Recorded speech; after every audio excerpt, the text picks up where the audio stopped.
ನೆಚ್ಚಿನ ಬಂಧುಗಳೇ, ಚಿಂತನೆಯ ಮತ್ತೊಂದು ವಿಡಿಯೋಗೆ ನಿಮಗೆಲ್ಲರಿಗೂ ಸ್ವಾಗತ.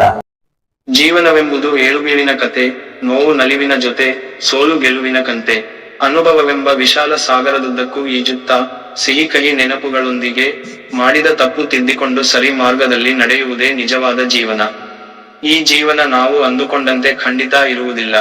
ಆದರೆ ಉತ್ತಮ ಜೀವನ ರೂಪಿಸಿಕೊಳ್ಳುವ ಮುಖ್ಯ ರೂವಾರಿ ನಾವೇ ಆಗಿರುತ್ತೇವೆ ಎಂಬುದು ಸತ್ಯ. ನಮ್ಮ ಸುಂದರ ಜೀವನ ಹಾವು ಏಣಿಯಂತೆ. ಕೆಲವೊಮ್ಮೆ ಸಿರಿತನ ಹುಡುಕಿ ನಮ್ಮ ಮನೆ ಬಾಗಿಲ ತಟ್ಟಬಹುದು. ನಮ್ಮ ಹಣೆಬರಹ ಬದಲಾದರೆ ಒಂದು ತುತ್ತಿನ ಒಂದು ಹೊತ್ತಿನ ಊಟಕ್ಕೂ ಅಲೆದಾಡಬೇಕಾಗಬಹುದು. ಅದಕ್ಕೆ ತಿಳಿದವರು ಹೇಳುತ್ತಾರೆ, ಜೀವನ ಒಂದು ಮಾಯಾಲೋಕದಂತೆ. ಇಲ್ಲಿ ಮೆರೆದವರು ನಾಳೆ ವ್ಯಥೆಪಡುವರು. ಬಡತನದ ಕುಲುಮೆಯಲ್ಲಿ ಬೆಂದವರು ಮುಂದೆ ಸಿರಿವಂತರಾಗಬಹುದು. ಇಲ್ಲಿ ಎಲ್ಲವೂ ಸಾಧ್ಯ. ನಾವು ಇತರರ ತಾಳ ಮೇಳಕ್ಕೆ ದಾಳವಾಗಿ ಕುಣಿಯಬಾರದು. ಅವರ ಮಾತಿಗೆ ಕುಗ್ಗದೆ, ವ್ಯಂಗ್ಯ ನಡತೆಗೆ ಬಗ್ಗದೆ ಮುಂದೆ ಸಾಗಬೇಕು. ಒಂದು ವೇಳೆ ನಾವು ಅವರ ಮಾತಿಗೆ ವ್ಯಥೆಪಟ್ಟರೆ, ನಮ್ಮಿಂದ ಗೆಲುವು ಅಸಾಧ್ಯ. ನಮ್ಮಿಂದ ಏನೂ ಮಾಡಲು ಆಗದೆಂದು ಕುಳಿತರೆ ಜೀವನ ಚಕ್ರ ನಿಂತಂತೆ. ಸಹಾಯಕ್ಕೆ ಯಾರೂ ಬರರು. ಅನುಕಂಪವೂ ದಕ್ಕದು. ನಾವು ತೆಗೆದುಕೊಳ್ಳುವ ದುಡುಕು ನಿರ್ಧಾರ ದೊಡ್ಡ ಅನಾಹುತಕ್ಕೆ ಎಡೆಮಾಡಿಕೊಡಬಹುದು. ಮಾನವ ಜನ್ಮ ಸೃಷ್ಟಿಯಲ್ಲಿ ಶ್ರೇಷ್ಠ ಎನ್ನುತ್ತಾರೆ ಬಲ್ಲವರು. ಎಂತೆಂಥ ಸಾಧಕರು ನಮ್ಮೊಡನೆ ಇದ್ದಾರೆ. ಅವರು ಹೂವಿನ ಹಾದಿಯಲ್ಲಿ ನಡೆದವರಲ್ಲ, ಸುಖದ ಸುಪ್ಪತ್ತಿಗೆಯಲ್ಲಿ ಮೆರೆದವರಲ್ಲ. ಅವರ ಬಾಳಲ್ಲೂ ಇಂತಹ ಮಹಾನ್ ತೊಂದರೆಗಳನ್ನು ಎದುರಿಸಿ ಅದನ್ನು ಮೆಟ್ಟಿ ನಿಂತು, ಸಮಾಜ ಹಾಕಿದ ಸವಾಲುಗಳನ್ನು ಗಟ್ಟಿತನದಿಂದ ಹಿಮ್ಮೆಟ್ಟಿಸಿದ್ದರು.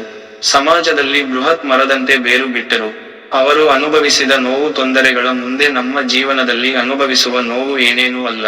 ಕಮ್ಮಾರನು ಬಂಗಾರಕ್ಕೆ ಕೊಟ್ಟಂತೆ, ಮಣ್ಣಿಗೆ ಕುಂಬಾರನು ಜೀವ ಕೊಟ್ಟಂತೆ, ನಮ್ಮ ಜೀವನವನ್ನು ಮಿನುಗುವ ಧ್ರುವ ನಕ್ಷತ್ರದಂತೆ ನೋಡಿಕೊಳ್ಳುವ ಜವಾಬ್ದಾರಿ ನಮ್ಮದೇ ಆಗಿರುತ್ತದೆ. ಬರುವ ಅವಕಾಶಗಳನ್ನು ಕೈಚೆಲ್ಲದೆ ಸದುಪಯೋಗಪಡಿಸಿಕೊಳ್ಳಬೇಕು. ನಾವು ಯಾರನ್ನೂ ನೋಯಿಸದೆ, ಮನ ನಿಂದಿಸದೆ ಸಮಾಜದಲ್ಲಿ ಬದುಕು ಕಟ್ಟಿಕೊಳ್ಳಬೇಕು. ಪರರಿಗೆ ಉಪಕಾರ ಮಾಡದಿದ್ದರೂ ಉಪದ್ರ ಮಾಡಬಾರದು. ಜೀವನ ಎಂಬ ಕಾಲಚಕ್ರದಲ್ಲಿ ನಾವೇ ಎಲ್ಲಾ ವಿಷಯದಲ್ಲಿ ಗೆಲುವನ್ನು ಸಾಧಿಸುತ್ತೇವೆ ಎಂದರೆ ಅದು ನಮ್ಮ ಮೂರ್ಖತನ. ನಾನು ಯಾವುದಕ್ಕೂ ಯೋಗ್ಯನಲ್ಲ, ನನ್ನ ಜೀವನ ಇಷ್ಟೇ ಎಂದರೆ ಅವನಷ್ಟು ದಡ್ಡನಿಲ್ಲ.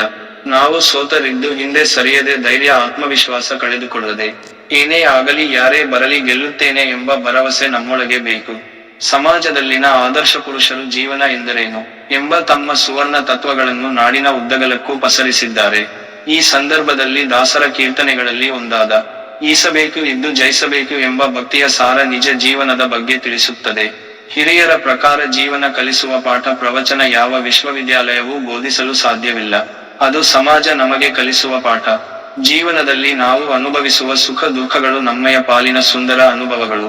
ಈ ಲೋಕದಲ್ಲಿ ಹುಟ್ಟಿ ಇಲ್ಲೇ ಬೆಳೆದ ನಾವು ಏನಾದರೂ ಸಾಧಿಸಬೇಕು. ನಾನು ಹುಟ್ಟಿದ ಈ ನೆಲಕ್ಕೆ ಏನಾದರೂ ಕೊಡುಗೆ ನೀಡಬೇಕು. ನಮ್ಮ ಜೀವನ ಎಲ್ಲರಿಗೂ ಆದರ್ಶವಾಗಬೇಕು. ಕೊನೆಗಳಿಗೆ ಮಣ್ಣಲ್ಲಿ ಮಣ್ಣಾದ ಮೇಲೆ 4 ಮಂದಿ ನುಡಿಯುವಂತಹ ಪುಣ್ಯ ಕಾಯಕ ಮಾಡಬೇಕು. ತಮ್ಮನ್ನು ಪ್ರೀತಿಸಿ ತಮ್ಮವರನ್ನು ಪ್ರೀತಿಸಿ, ಜೀವನದ ಉದ್ದಕ್ಕೂ ಹೊಸ ಹೊಸ ಸಜ್ಜನ ಆಲೋಚನೆಗಳ ಬೆಳೆಸಿ. ಕೆಟ್ಟ ಆಲೋಚನೆ, ಸಂಪತ್ತಿನ ಅತಿಯಾದ ಮೋಹ ಅಹಂಕಾರ, ಅಂಧಕಾರವನ್ನು ಮನದಿಂದ ಅಳಿಸಿ. ನಿಮ್ಮೊಳಗಿನ ಸುಂದರ ಅಮೂಲ್ಯ ಪ್ರೀತಿಯ ಮುಖವನ್ನು ಎಲ್ಲರೂ ನೋಡಲಿ. ಬಾಳುವ ದಿನಗಳನ್ನು ನಗು ನಗುತ್ತ ಬಾಳುವ, ಕಷ್ಟದಲ್ಲಿರುವವರಿಗೆ ಕೈಲಾದ ಸಹಾಯ ಮಾಡುವ, ಬೇವು ಬೆಲ್ಲ ಸವಿದಂತೆ ಜೀವನದ ಸಾರ ಎಂದು ತಿಳಿಯುವ.